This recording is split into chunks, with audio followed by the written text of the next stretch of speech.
Buenas tardes, mi grupo está conformado por Whitney Velázquez, Susan Parra y quienes habla Jessica Panchá. Hoy le vamos a hacer un resumen acerca de la comunicación celular.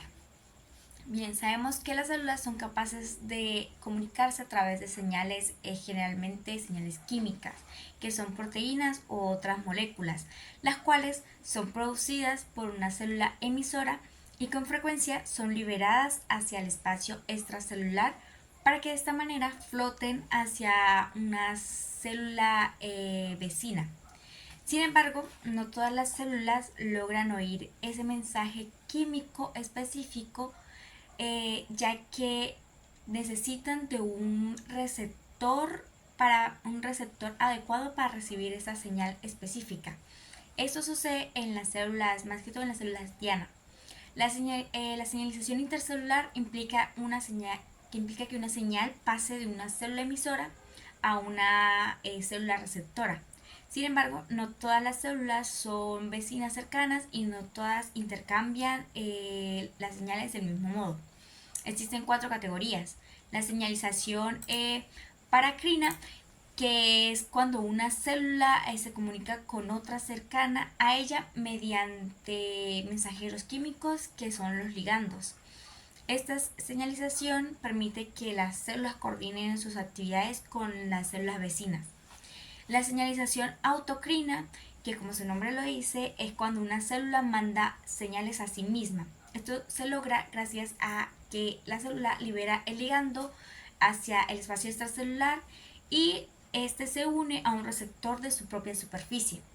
La señalización endocrina, que es cuando una célula manda señales a otra célula lejana y mediante el torrente sanguíneo y utilizando a las hormonas como mensajeros.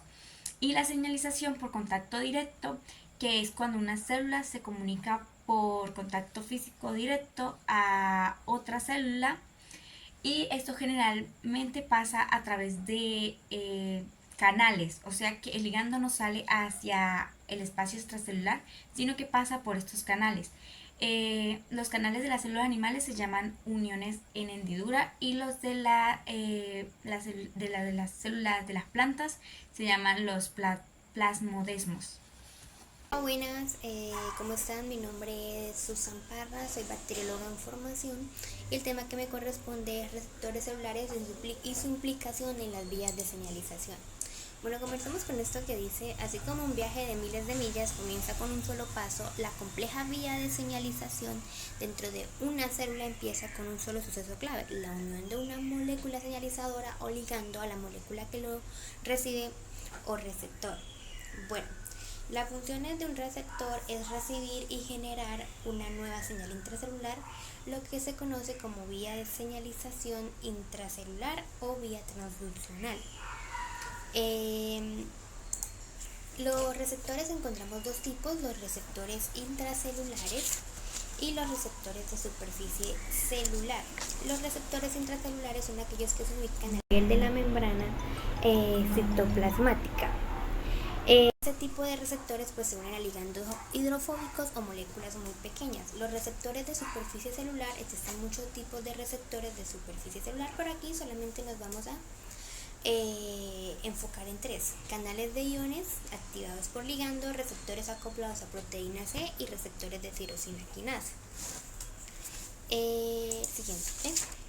Los receptores de canales iónicos, pues ellos tienden a modificar las características de su permeabilidad al abrir y cerrar en respuesta a un mensajero primario. Un ejemplo de ellos podría ser la acetilcolina, que es un receptor del glutamato.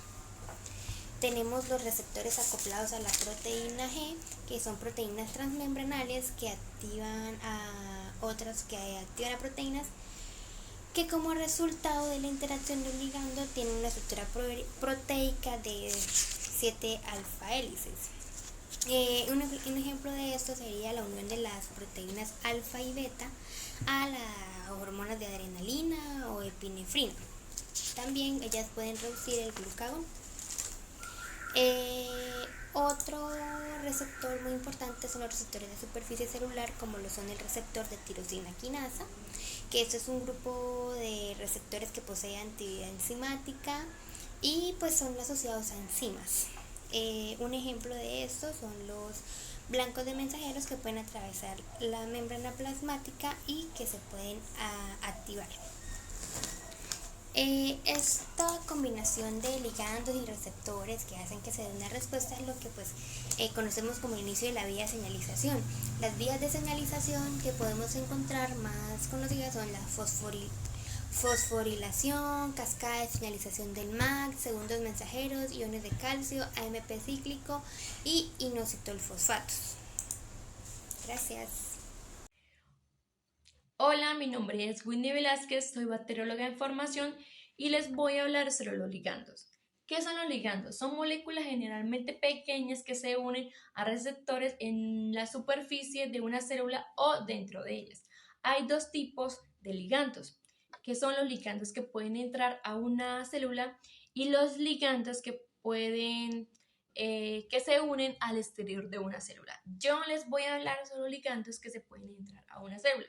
Los pequeños ligandos hidrofóbicos que pueden atravesar la membrana plasmática se pueden unir a receptores intracelulares en el núcleo o en el citoplasma, en el cuerpo humano. ¿Sí? Algunos de los ligandos más importantes de este tipo son las hormonas esteroideas.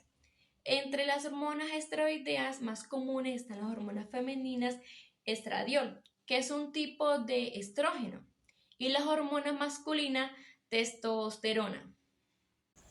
Los ligandos que se unen al exterior de la célula suelen ser solubles en agua, por lo tanto son polares o cargados, y gracias a esto ellos no pueden atravesar la membrana plasmática con facilidad, sino que se unen a receptores que hay en la superficie de la célula, quedando pues al exterior de esta. Algunos tipos de ligandos que están en el exterior de la célula son los ligandos peptídicos, que son las proteínas, los cuales son el grupo más grande y diverso de ligandos solubles en agua. Por ejemplo, los factores de crecimiento, las hormonas como la insulina y algunos neurotransmisores.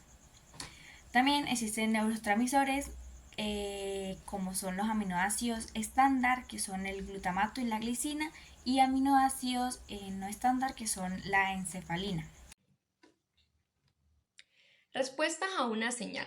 Están los ligandos y los receptores. Su unión puede desencadenar una amplia variedad de cascadas de la transmisión dentro de una célula, de las cortas y sencillas y de las largas y las complejas. Expresión genética. Aquí en la expresión genética hay dos pasos importantes, que son la transcripción y la traducción. En la transcripción, aquí se hace un transcripto. Eso quiere decir una copia de una secuencia del ADN. En la traducción, durante se lee la información del ARN y se usa para producir una proteína. Metabolismo celular. Algunas de las señalizaciones producen una respuesta metabólica. Las enzimas, las células se vuelven más o menos activas, donde podemos ver cómo funciona estos en la señalización de la adrenalina y en las células musculares. Resultados macroscópicos en la señalización celular. En este nivel, los cambios moleculares producen cambios en el comportamiento exterior, tales como el crecimiento y la muerte o la muerte celular. Un ejemplo sería la apoptosis. En la apoptosis, esta permite que la célula muera de manera controlada y evita que libere moléculas potencialmente dañinas que se encuentran en su exterior. Gracias.